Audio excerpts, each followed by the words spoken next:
Assalamualaikum warahmatullahi wabarakatuh. Selamat sore semuanya. Hari ini pada sore ini kami dari kelompok BIM 1A akan mempresentasikan dan menjelaskan hasil final project yang telah kami kerjakan, yang dengan objek temanya Hotel Bintang 4.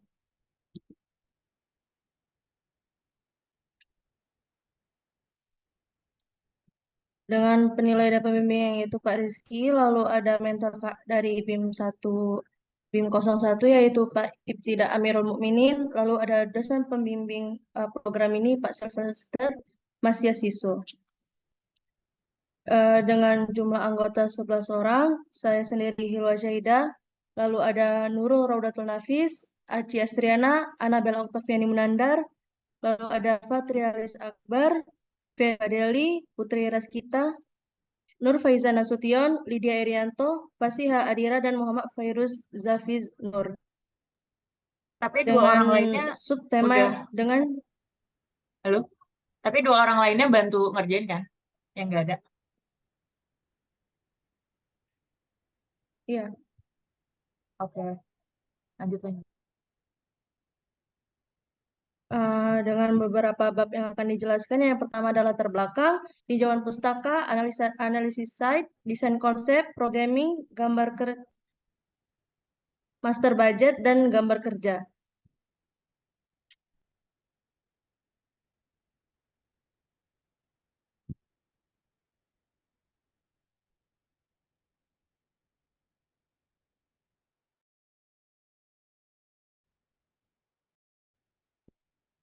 Yang pertama adalah belakang yang akan dijelaskan oleh teman saya. Baiklah, saya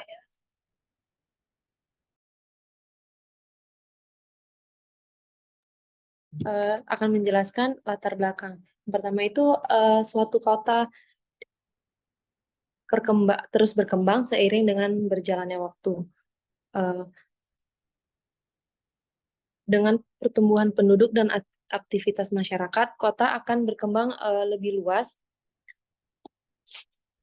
dan setiap aktivitas masyarakat yang menyebabkan perkembangan kota akan menghasilkan struktur ruang kota yang menjadi acuan perkembangan kota. Menurut Liu dan kawan-kawan tahun 2010, urbanisasi yang terjadi begitu cepat yang diikuti oleh industrialisasi telah mendorong pertumbuhan ekonomi, di mana mempengaruhi transformasi desa kota. Sebagai wilayah perkotaan, peranan kegiatan perdagangan dan jasa di Kota Banda Aceh sangat dominan, yang mana setiap tahunnya mengalami peningkatan di berbagai bidang. Perkembangan kawasan pariwisata di Kota Banda Aceh juga dilakukan dalam upaya untuk menyediakan ruangan yang melayani kegiatan wisata untuk masyarakat. Dimanapun di Banda Aceh maupun turis domestik dan turis asing. Sesuai dengan potensi wisata di Kota Banda Aceh, kegiatan wisata yang akan dikembangkan meliputi wisata alam, wisata sejarah, budaya, wisata tsunami, wisata kuliner, dan wisata konvensi. Khusus untuk pengembangan wisata kuliner, belanja dan konvensi direncanakan terintegrasi dengan kawasan perdagangan dan jasa komersial. Selanjutnya ada latar belakang Kota Banda Aceh, daerah Aceh. Aceh adalah sebuah provinsi di ujung barat Pulau Sumatera, Indonesia. Daerah ini terkenal dengan sejarah budaya dan geografik yang unik. Aceh memiliki kekayaan alam yang meliputi hutan hujan tropis, gunung berapi, dan pantai yang indah di sepanjang Selat Malaka. Secara historis, Aceh dikenal sebagai pusat perdagangan internasional sejak abad ke-13 dan menjadi bagian dari jaringan jalur Sumatera Maritim. Aceh adalah kepanjangan Arab, Cina, Eropa, dan Hindia. Persinggahan para pedagang mengakibatkan masyarakat yang ada di Aceh itu banyak dari berbagai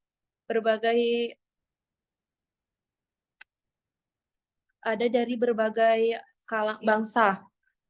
Pada zaman modern, Aceh dikenal karena perannya dalam konflik politik dan sebagai pusat isu keagamaan di Indonesia. Aceh juga disebut sebagai Serambi Mekah. Selanjutnya ada Kanun Aceh atau peraturan-peraturan syariat Islam. Nah, di mana yang di Aceh itu masyarakat yang ada di Aceh maupun masyarakat pendatang ataupun yang tinggal tetap di Aceh harus mengikuti kanun-kanun Aceh. Contohnya yaitu pemisahan laki-laki dan perempuan, di mana hotel di Aceh diharuskan pemisahan antara laki-laki dan perempuan baik dalam kamar maupun di ruangan umum. Selanjutnya adalah penutup aurat. Pegawai dan pengunjung hotel diwajibkan untuk menutup aurat sesuai dengan ketentuan syariat-syariat Islam. Larangan minum-minuman keras. Hotel dilarang menyediakan minum-minuman keras. Penyediaan tempat sholat. Nah, di mana setiap hotel di Aceh diharuskan menyediakan ruang untuk beribadah. Selanjutnya dilanjutkan oleh teman saya.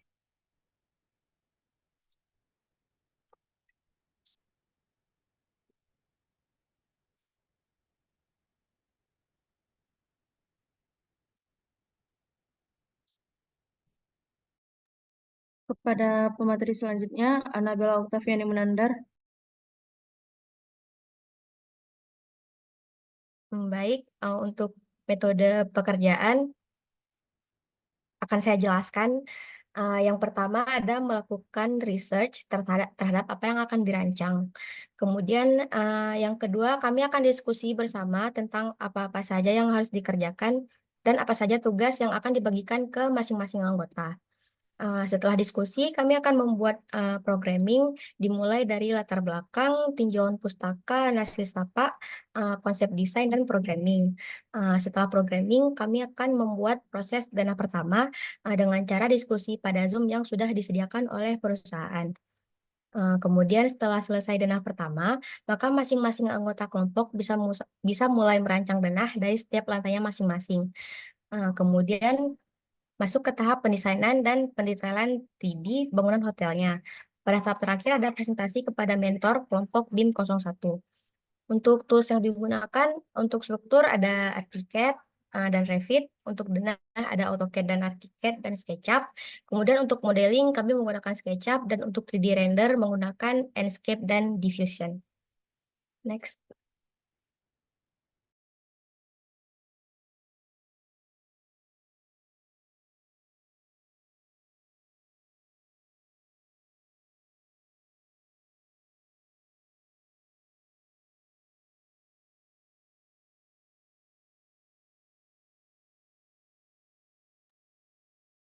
Baik, saya akan melanjutkan presentasi. Tinjauan pustaka. Pengertian hotel secara umum adalah bangunan yang memiliki banyak kamar yang disewakan sebagai tempat penginapan dan tempat makan orang yang sedang dalam perjalanan. Menurut keputusan Menteri Parpostel nomor kilometer 94 strip HK 103 strip MPPT 1987. Hotel ialah salah satu jenis akomodasi yang menerapkan sebagian atau semua bagian untuk jasa fasilitas penginapan, fasilitator makanan dan minuman, serta jasa lainnya bagi masyarakat umum yang dioperasikan secara komersil. Menurut Surat Keputusan Menteri Perhubungan nomor PM strip 10 strip PW 301 strip PAB 77 disebutkan hotel adalah suatu bentuk akomodasi yang dikelola secara komersial. Disediakan bagi setiap orang untuk memperoleh pelayanan penginapan berikut makanan dan minum. Menurut Surat Keputusan Menteri Perhubungan nomor PM 10 strip PW 301 strip PHB 77 berdasarkan tujuan dan tuntutan tamu yang ingin menginap, hotel dibagi menjadi 4 jenis, yaitu 1. Business hotel, yaitu hotel yang bertujuan untuk melayani tamu yang memiliki kepentingan bisnis. Yang kedua, turis hotel, yaitu hotel yang bertujuan melayani para tamu yang akan mengunjungi objek-objek wisata. Yang ketiga, spot hotel, yaitu hotel khusus bagi para tamu yang bertujuan untuk olahraga atau sport. Yang keempat, resort hotel, yaitu hotel yang memiliki fasilitas akomodasi yang disediakan bagi tamu yang bertujuan melakukan riset. Fungsi hotel. Satu, bagi pemiliknya, hotel adalah alat untuk mendapatkan keuntungan finansial serta menyelamatkan dan mengamankan modal yang sudah dikeluarkan untuk membangunnya. Yang kedua, bagi karyawan, hotel adalah tempat mencari nafkah untuk mendapatkan penghasilan demi pemenuhan kebutuhan hidup yang layak bagi diri dan keluarganya. Juga tempat menambah kemampuan dan pengalaman. Yang ketiga, bagi para tamu, hotel bertujuan sebagai tempat menginap sementara yang diharapkan bagi bisa memberi pelayanan yang nyaman, aman, dan memuaskan. Yang keempat, bagi pemerintah, keberadaan hotel memiliki fungsi penting untuk menyerap tenaga kerja setempat, menambah pendapatan daerah, dan membantu mempromosikan objek wisata setempat.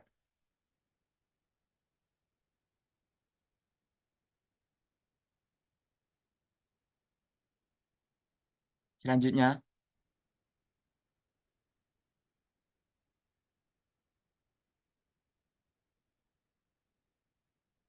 Baik, lalu ada tinjauan pustaka untuk lokasi perancangan. Yang pertama adalah pembahasan tentang standar teknis bangunan gedung menurut UU Cipta Kerja, di mana bangunan gedung juga harus didirikan pada lokasi yang sesuai rencana detail tata ruang, yaitu RDTR. Jika RDTR belum disusun atau belum tersedia, fungsi bangunan gedung digunakan sesuai dengan peruntukan lokasi dalam rencana tata ruang. Terdapat beberapa dasar pertimbangan penentuan site atau tapak dari lokasi site terpilih. Yang pertama yaitu set atau tapak mudah dicapai oleh segala jenis kendaraan atau pejalan kaki, lalu ada sesuai ketentuan peraturan daerah dan rencana induk pemerintah, lalu berlokasi pada lingkungan yang mendukung, dan juga tersedia sarana kota seperti jaringan listrik, jaringan air bersih, jaringan telekomunikasi, dan drainase kota.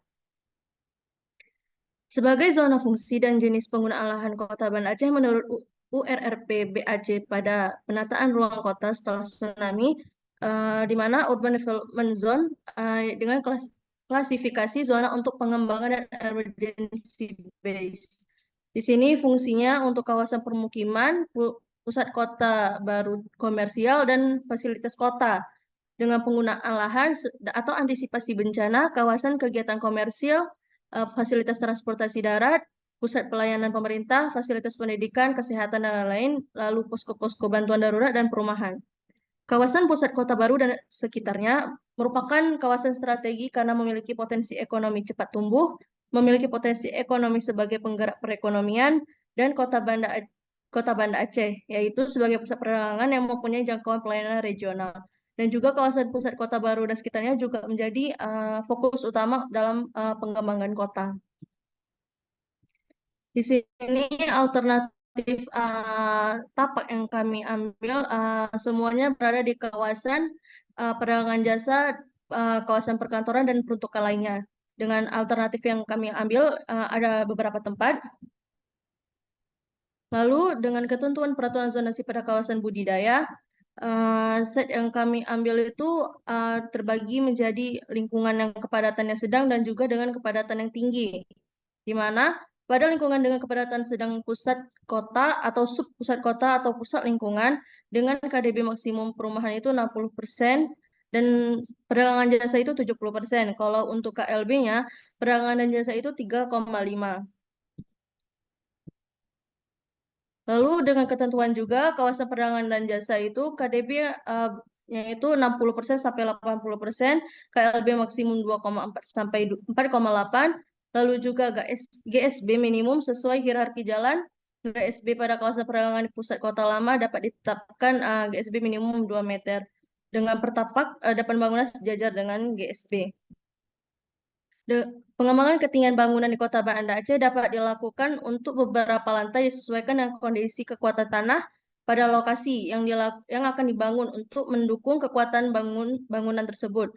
Kecuali pada bangunan yang berhadapan langsung dengan Masjid Raya Baitur Rahman itu tidak diperkenankan melebihi ketinggian kubah utama Masjid Raya.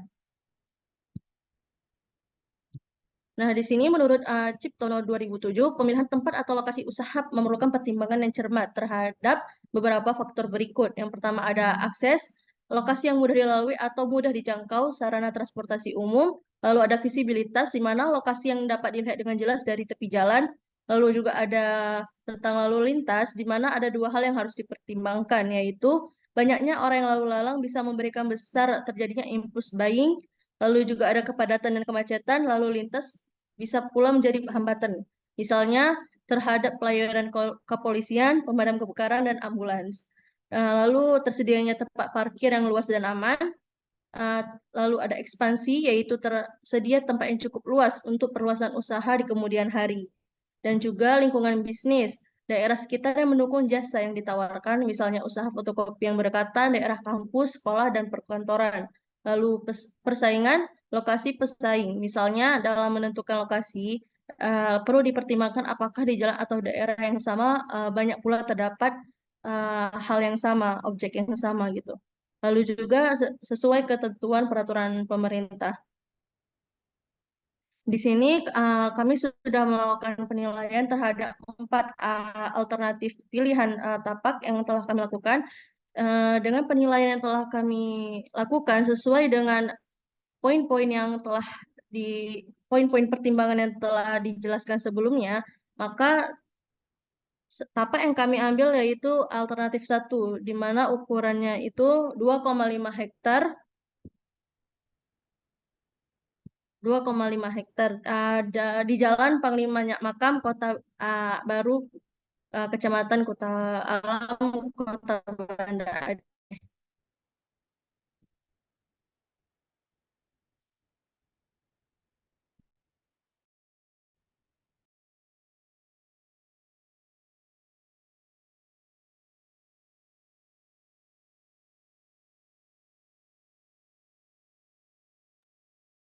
Mohon maaf, apakah bisa mendengar suara saya?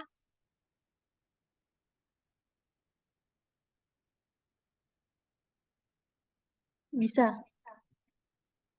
Oke, selanjutnya saya akan menjelaskan tentang analisis site yang sudah kita pilih, yaitu untuk lokasi detailnya, yaitu di perencanaan lokasi hotel, Jalan Tengku Panglima, Nyak Makam, Kota Baru, Kecamatan Kuta Alam, Kota Banda Aceh, Aceh, dengan luas 2,5 hektar. Bisa dilihat di sini adalah lingkungan yang ada di sekitar site, yaitu pada area kuning itu site kita. Habis itu di area sebelahnya yang oranye perkantoran, sebelahnya area putih adalah area fasilitas kesehatan. Selanjutnya pada area yang ungu pertokoan, pada area hijau area terbuka hijau, yang warna biru ada wisata taman. Di sebelahnya ada masjid, di tempat warna merah ini ada perhotelan, ada juga perumahan Tirta Daroy Kota, stadion, dan pendidikan. Jadi tempatnya sudah cukup baik untuk pemilihan site pada hotel yang kita pilih saat ini. Selanjutnya ini adalah site lebih jelasnya lagi di sebelahnya. Dan pada site ini itu koefisien dasar bangunannya seperti yang sudah dijelaskan sebelumnya, yaitu jumlahnya 15.000 meter persegi, dengan KLB-nya atau koefisien lantai bangunannya yaitu 60.000 meter persegi, koefisien dasar hijaunya yaitu 10.000 meter persegi, garis kesempadan bangunannya 11 meter. Dengan transportasi yang bisa mencapai untuk ke lokasi tersebut yaitu dengan berjalan kaki, motor, bersepeda, dengan mobil, atau dengan bus. Next. Selanjutnya. Selanjutnya adalah pendetailan dari analisis bangunan tersebut, yaitu yang pertama adalah cuaca dengan kesimpulan yaitu biasanya terang, sering berangin, jarang angin dan angin kencang. Seperti yang kita ketahui di Banda Aceh itu mungkin sering ada berangin kencang dengan curah hujan yang cukup tinggi. Selanjutnya ada musim hujan pada tanggal 21 Desember hingga 20 Maret. Belum ya. Pada tanggal 21 Desember hingga 20 Maret musim hujan, musim hujan juga pada tanggal 21 Maret hingga 20 Juni. eh, pada tanggal 21 Juni hingga 20 September lebih sedikit musim hujan, 21 September hingga 20 Desember musim hujannya lebih deras. Selanjutnya yaitu site ini berada di lokasi yang tepat, yaitu berada pada kawasan perkantoran dan peruntukan lainnya. Berada di kota dengan lokasi yang ramai, dengan dekat tempat-tempat diperlukan seperti SPBU, masjid, kampus, perkantoran, dan lain-lain. Seperti yang kita lihat pada zonasi di atasnya sebelumnya. Selanjutnya, itu adalah strength-nya, weakness-nya pada waktu tertentu, akses jalan utama menjadi padat.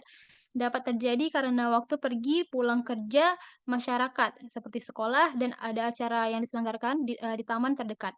Selanjutnya ada opportunities, yaitu area dengan peluang membangun bisnis yang baik, akses ke perkantoran penting yang dekat dengan menjadi pertimbangan bagi para pembisnis atau perusahaan yang ingin menyewa kantor. Threats, yaitu sulit akses kendaraan saat area sedang ramai dan padat.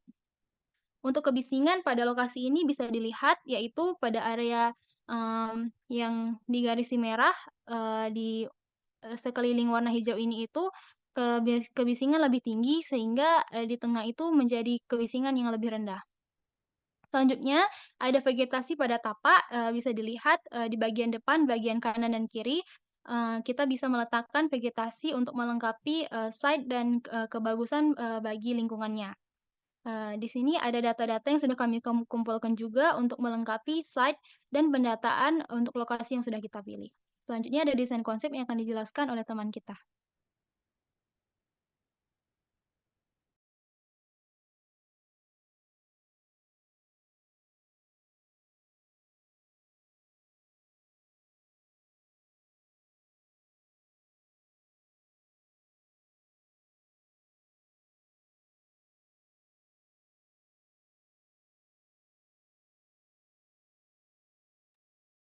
Baik, untuk desain konsep.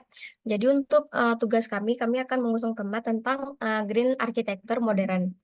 Untuk pertama-tama saya akan membahas dulu tentang teori tentang green architecture.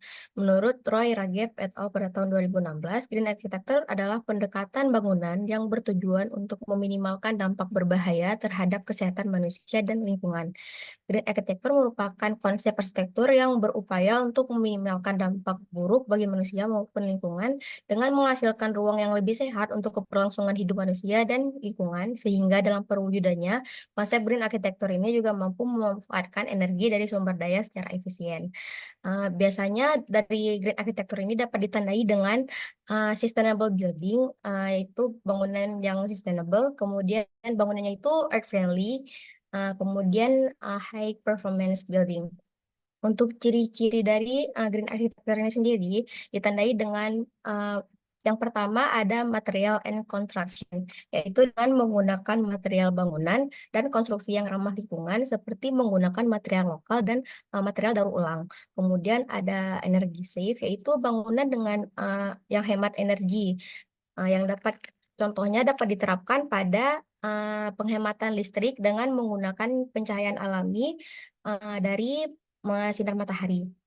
Kemudian working with climate, yaitu membangun suatu bangunan dengan memperhatikan iklim lokal. Seperti misalnya kita akan membangun suatu bangunan di Indonesia, di mana dengan iklim tropis. Jadi dapat diterapkan dengan curah hujan yang tinggi, dapat diterapkan penampungan air hujan sehingga air hujan tersebut dapat digunakan kembali untuk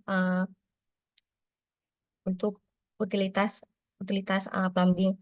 Kemudian untuk arah bukan bangunan sebaiknya ke arah selatan maupun utara agar menghindari sinar matahari langsung. Kemudian menerapkan ventilasi silang. Kemudian ada respect for site, yaitu membangun suatu bangunan dengan memperhatikan tapak di mana bangunan tersebut akan dibangun, yaitu dengan tidak banyak merubah kontur tapak dan tidak merusak lingkungan sekitar. Kemudian respect for user, yaitu memperhatikan pengguna bangunan agar pengguna dapat nyaman menggunakan bangunan tersebut dan beraktivitas dan terhindar dari dampak buruk kesehatan. Kemudian minimizing new research, yaitu efisiensi atau mengoptimalkan sumber daya, yaitu memanfaatkan sumber daya yang ada yang terbatas untuk memaksimalkan pembangunan secara keseluruhan. Next.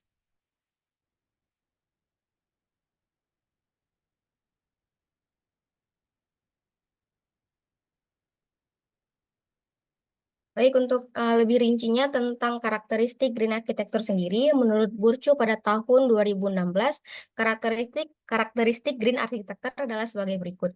Yang pertama, sistem ventilasi dirancang untuk pemanasan dan pendinginan yang efisien.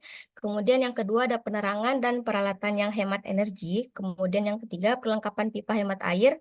Yang keempat, orientasi bangunan yang dirancang untuk memaksimalkan sinar matahari pasif. Yang kelima, ada sumber tenaga alternatif seperti tenaga surya dan tenaga angin.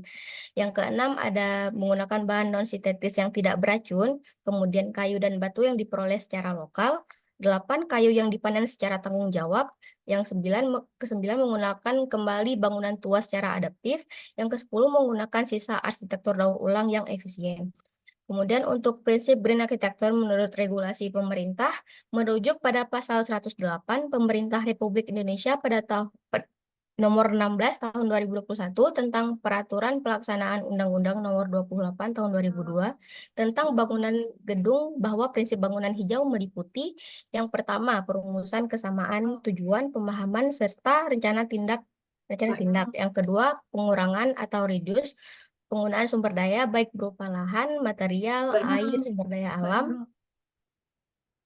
Langsung aja yang dipakai di bangunannya apa? Yang diterapkan pada Poin-poinnya. bangunan. Iya, betul. Ini yang ada di kolom warna biru. Oke, langsung jelasin itunya.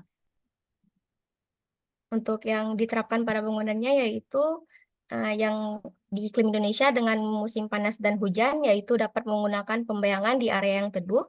Kemudian untuk sirkulasi lalu lintas, yaitu mengatur posisi masa bangunan sesuai dengan fungsi dan mengatur sirkulasi masuk keluarnya pengunjung dengan kendaraan maupun tanpa kendaraan. Kemudian curah hujan dari panas matahari, kemudian penggunaan vegetasi, pembayangan, dan secondary skin untuk meminimalisir panas pada cuaca dan sinar matahari. Next.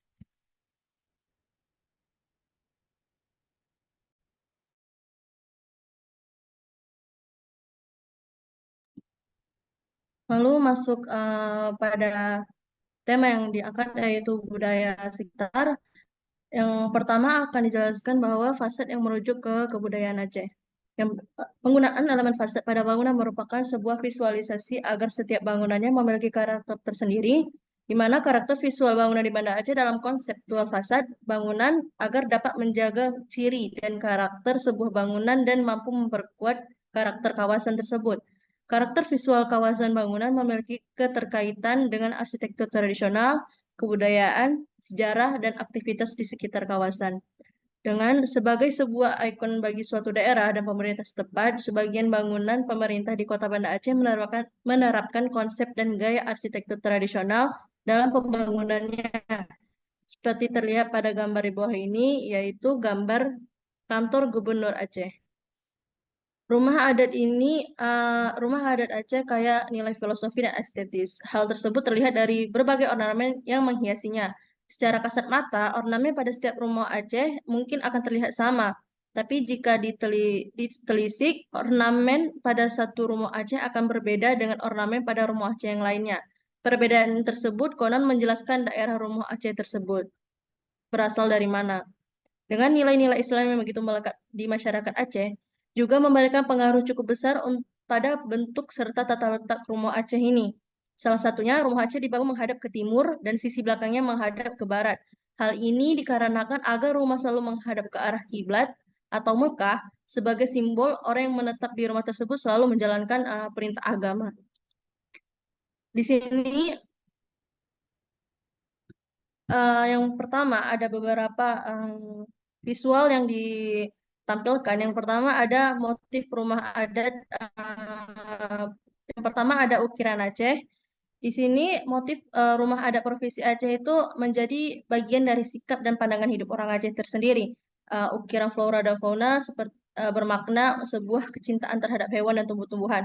Ini juga melambangkan keyakinan kita kepada Tuhan yang telah menciptakan apa saja yang ada di dunia ini. Dan juga motif bulan dan bintang mengandung filosofi sebagai isyarat agama Islam, sedangkan motif awan bermakna lambang kesuburan. Selain ketiga motif tersebut, ada juga beberapa motif lainnya.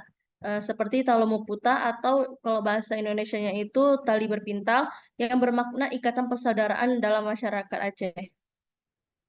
Lalu juga ada gunungan seperti gambar yang ada di sebelah kanan.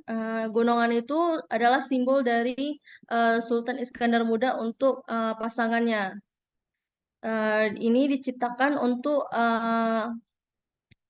tempat bermain sang putri. Bangunan ini didirikan pada masa pemerintahan Sultan Iskandar Muda 1607 sampai 1636 pada abad ke-17. Bangunan ini tidak terlalu besar, berukuran segi 6, memiliki bentuk seperti bunga dan bertingkat 3, dengan tingkat utamanya adalah sebuah mahkota tiang yang berdiri tegak. Pada dindingnya terdapat sebuah pintu masuk berukuran rendah yang selalu dalam keadaan terkunci. Di dalamnya ada tangga untuk menuju ke lantai 3-nya.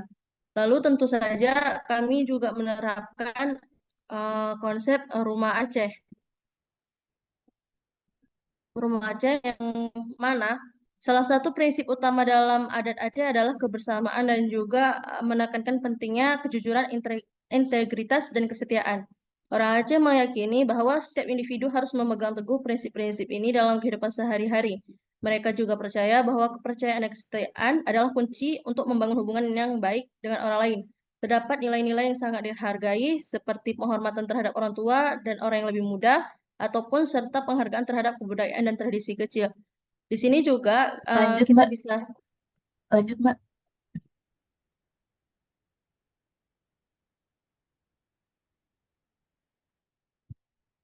Selanjutnya, saya akan menjelaskan rencana layout dan juga sirkulasi jalan yang ada dalam perencanaan kami. Di bagian pertama itu adalah bisa dilihat di zona area pendesainan kita. Yang pertama di area belakang ini adalah area belakang, yaitu akan direncanakan untuk pembangunan area golf. Selanjutnya di bagian kota ini adalah bangunannya sendiri.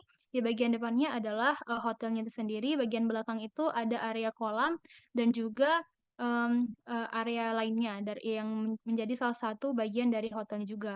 Selanjutnya di bagian depannya ada area belakang area fasilitas taman mancur dan juga rencana di sebelah kanannya itu rencana area parkir. Di sebelahnya ini ada juga sirkulasi bangunan. Yang pertama di jalan di garis biru itu adalah sirkulasi jalannya sendiri. Dari sebelah kanan adalah pintu masuk jalan, lalu lurus dan menemukan dua jalur, yaitu jalur ke hotel langsung dan juga boleh jalur menuju parkir. Lurus dari situ menuju area ke basement. Lurus lagi menuju area belakang, yaitu area golf, dan lalu mengelilingi bangunannya, dan lalu menjadi jalan keluar. Next. Selanjutnya.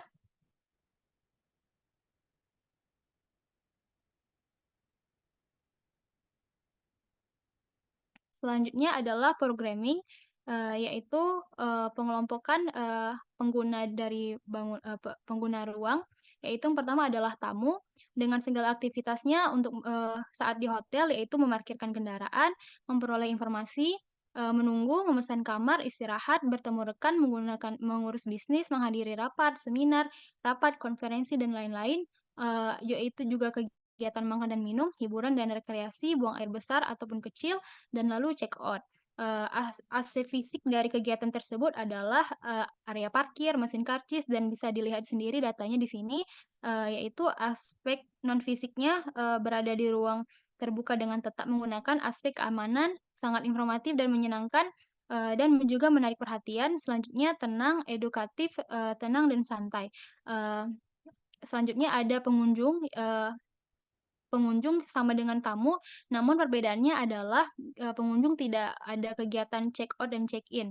Hanya ada beberapa kegiatan yang sama dan aspek fisik yang sama, juga aspek non fisik yang sama dan berbeda. Bisa dilihat di data ini. Selanjutnya. Selanjutnya.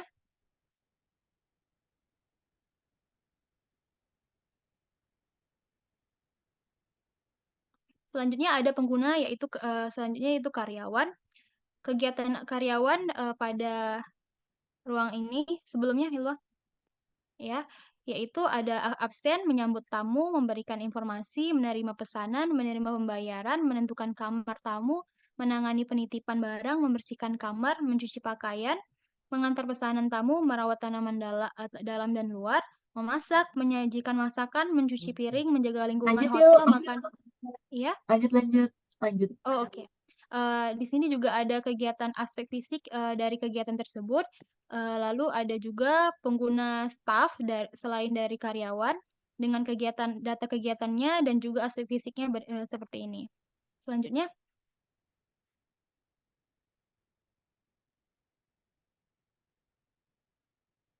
Dari kegiatan tersebut bisa dikesimpulkan data yang kami ambil dari fasilitasnya, yaitu fasilitas umumnya bisa dilihat di sini.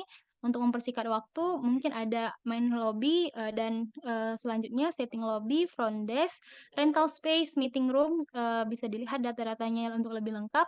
Penunjangnya yaitu seperti ballroom, function room, restoran, lunch, cafeteria, hotel pastinya, buffet, lapangan golf, dan lainnya. Habis itu ini ada jenis fasilitas utama. Kami menggunakan beberapa tipe kamar, yaitu ada standar room dengan ukuran 4x5 dengan standar queen bed dan standar twin bed. Lalu deluxe room dengan ukuran 4x7 dengan deluxe queen bed dan deluxe twin bed. Selanjutnya ada premier room dengan ukuran kamar 4x9 sama juga, yaitu premier queen bed dengan premier twin bed. Ada suite room dengan ukuran 4x12 dan koridor. Lalu pengelolanya bisa dilihat di sini data-datanya, dan selanjutnya ada jenis fasilitas servis, ada seperti dapur, gudang makanan, gudang minuman, dan lain-lainnya. Langsung ke pengaplikasiannya digambar nih. Ya. Coba deh. Ini kebanyakan ininya deh, analisisnya. Nggak apa-apa, analisisnya nanti saya baca sendiri.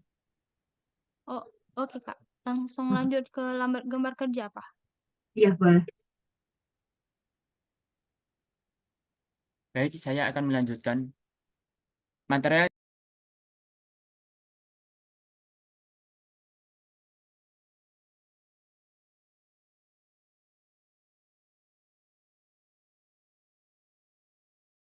Oke, di sini saya akan menjelaskan gambar kerja yang sudah kami buat.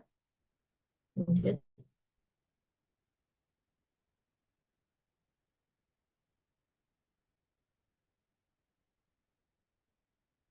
Oke, di sini ada lantai denah basementnya dengan skala 1:300. Bisa dilihat yang di tengah itu adalah core-nya. Dengan lift, ada 6 lift standar, lift umum, dan 1 lift karyawan. Lanjut.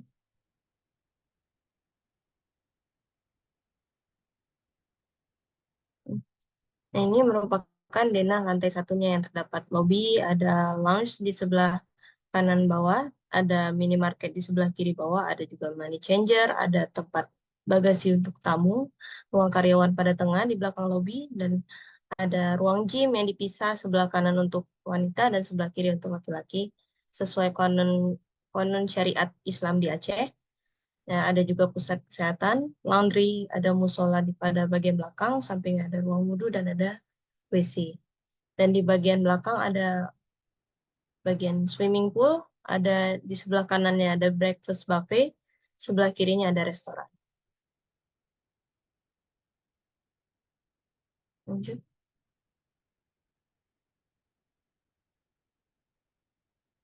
Nah, dan ini untuk lantai 2-nya yang ada ballroom dan ruang meetingnya. Ruang meetingnya ada di sebelah kanan dan kiri bawah. Dan ada ballroomnya 3. Lanjut.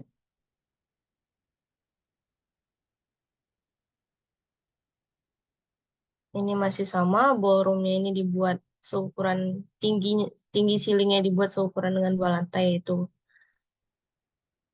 8 meter. Dan ada ruang meeting di sebelah kiri lagi, dan ada ruang karyawan di sebelah kanan bawah. Lanjut.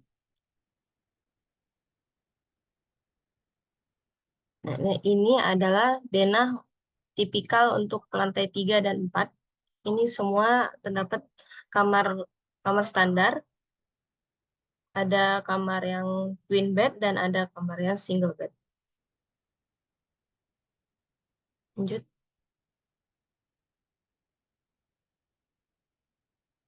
Dan ini untuk denah tipikal lantai 6 dan 7, yaitu denah untuk tipe kamar deluxe. Lanjut lagi. Nah, dan ada di lantai 8 denah fine dining, khusus dibuat di lantai atas untuk dapat view perkotaan. Lanjut.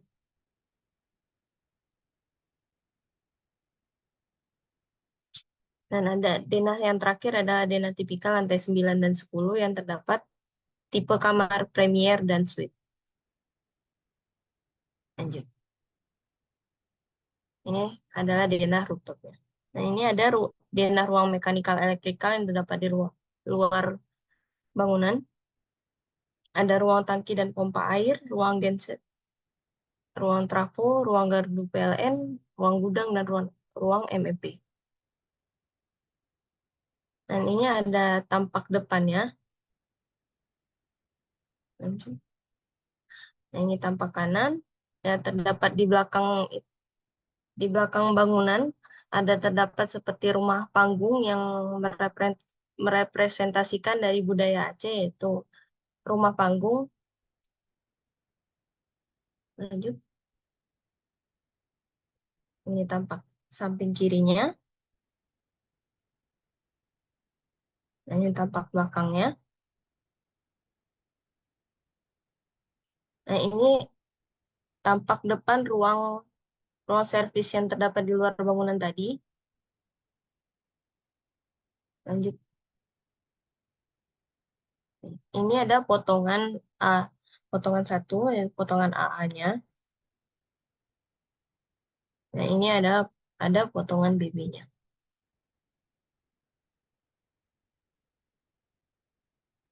Ya, lanjut untuk denah pondasi kita di sini menggunakan 2 pondasi, yaitu bore pile dan footplate untuk di bagian depan. Oke, next. Nah, ini untuk 3D modeling strukturnya. Di sini saya menggunakan Revit. Nah, ini untuk detailing balok sama kolomnya. Di sini untuk dimensi kolom kita menggunakan dimensi 60 x 60 cm, dan untuk tulangan utamanya berjumlah 16 dengan diameter 20 dan tulangan sengkang diameter 12.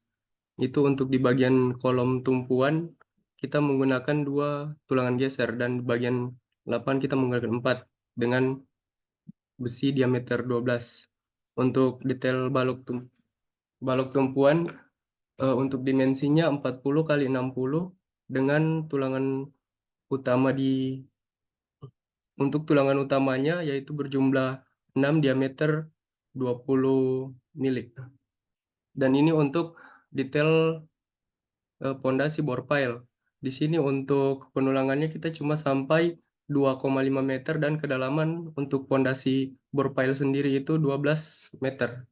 Dan untuk pile cap-nya ketinggiannya itu 80 cm, dan di sini saya tidak cantumkan untuk dimensi pile cap-nya itu 1,2 meter kali 1,2 meter. Next.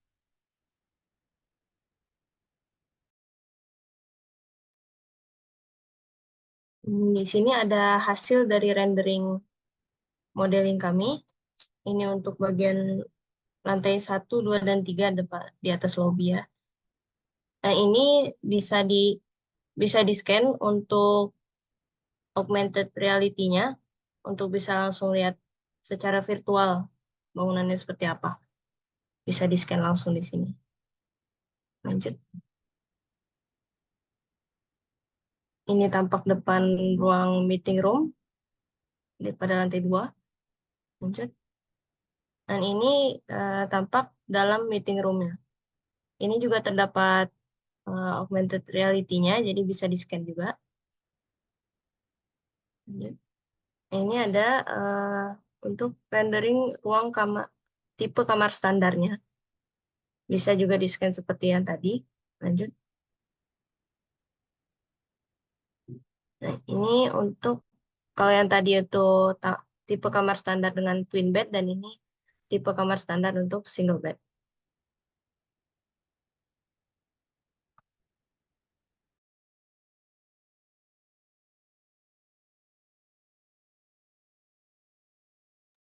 Di sini saya bantu jelaskan sedikit lagi, ada layout dan landscape yang kami buat pada bangunan ini. Selanjutnya,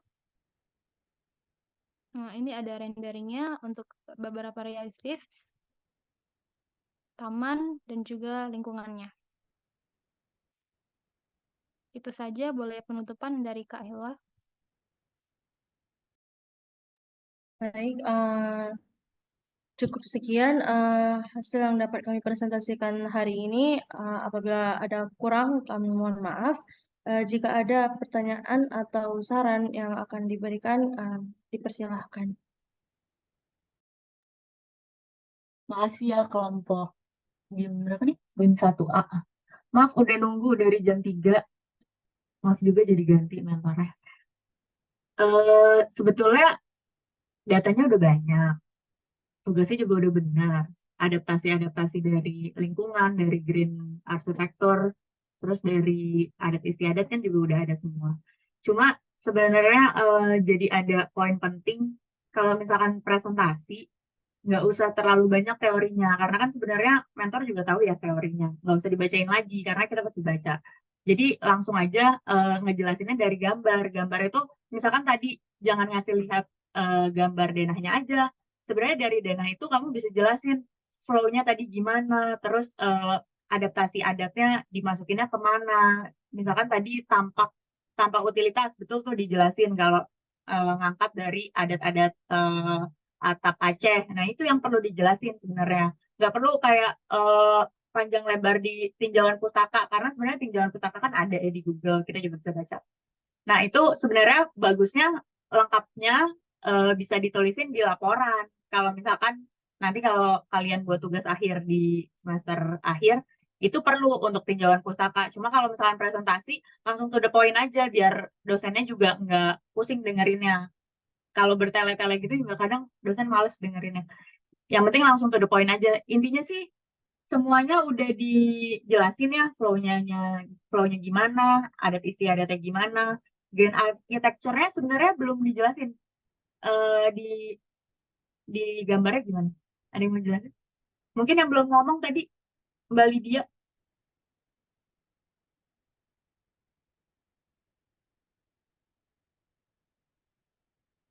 penerapan grand architecture-nya gimana?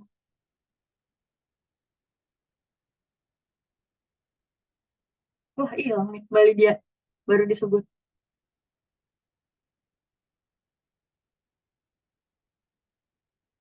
Masih banyak yang belum ngomong, Mbak Nur Faizah atau Mbak Putri Raskita.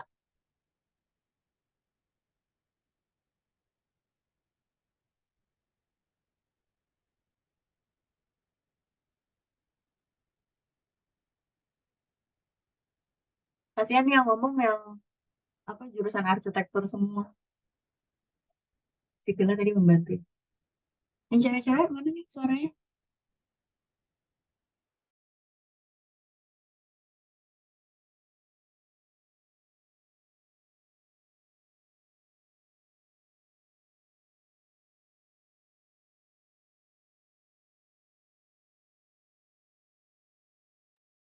Kalau nggak temen yang lain deh bantu.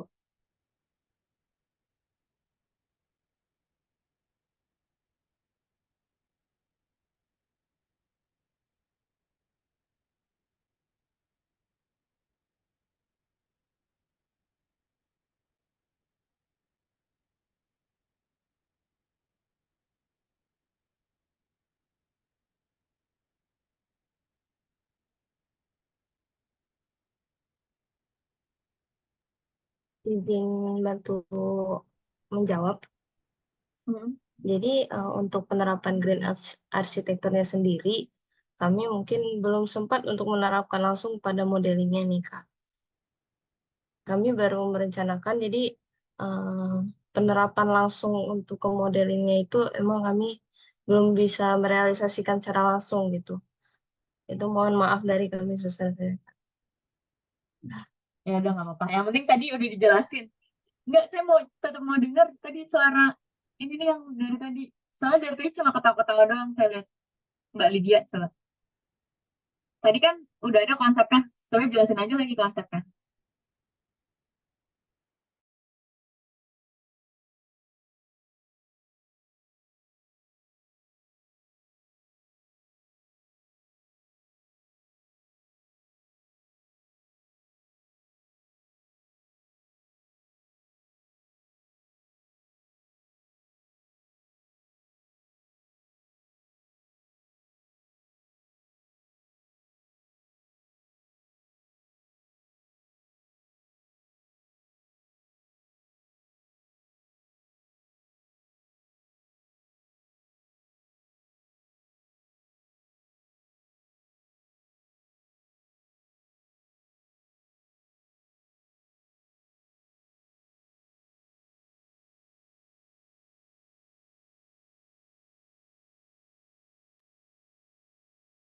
Gimana?